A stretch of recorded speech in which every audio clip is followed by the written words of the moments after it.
So since we're on the subject of what I do for a living, I have to tell you about the customer that proposed to me at work. I am one of these type of people that is very important. I meet this customer, let's call him Frank, and everything is really awesome. He starts buying me out twice a week, which is $600 in my pocket. That's $1,200 per week. And he wouldn't come in until 10 o'clock. So I had from 5 to 10 to make all of this money on top of the $600 that I was getting off of him per night. I was raking it in. It was great. It was a very professional relationship. I never gave him my phone number.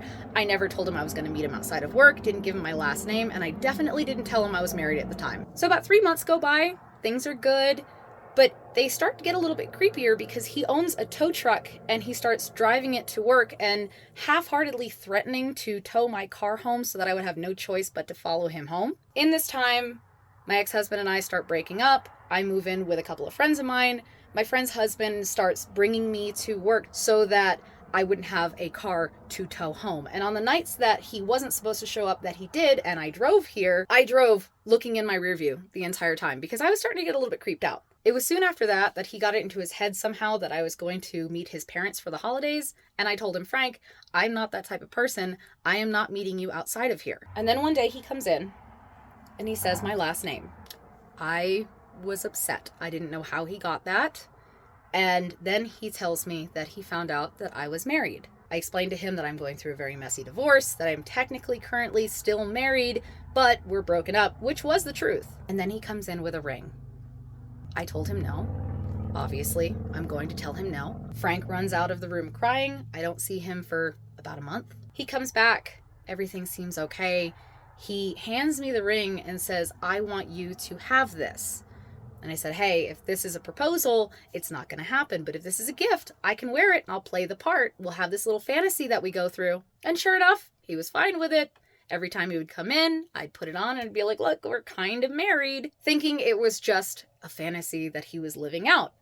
Totally normal for this kind of industry. Now, during this time, me and my ex-husband start to rekindle things and we end up getting matching tattoos. It looks like crap, but it is an arrowhead. And Frank comes in and asks me, hey, what's with the new tattoo? So I give him the story minus my ex-husband because there is a little bit of a story behind it. And he says to me, I should get that tattooed. And I looked him dead in the eye and said, please don't. 2 weeks later, Frank comes in with his wrist wrapped in cellophane. So I walk up to my boss, who is an ex-cop, and I say, keep him the fuck away from me. I'm like, this is getting to a restraining order type deal. He's actually starting to scare me, and I want nothing to do with this man. So Frank is asked to leave, and he stays away for a few months. And I think everything's good, right? Well, after those few months are up, he comes back in and falls in love with another girl. And everything's fine. Me and Frank are pretending we don't exist to each other. One day this girl walks up to me and says, Frank wants his ring back. And I said, he does. I walk up to my boss and I'm like, legally, do I have to give this back? And he says, not if you lost it. So I walk up to her and I said, I lost it. 2 years. 2 fucking years goes by. I come back just to moonlight for a day and guess who walks in the door? Frank.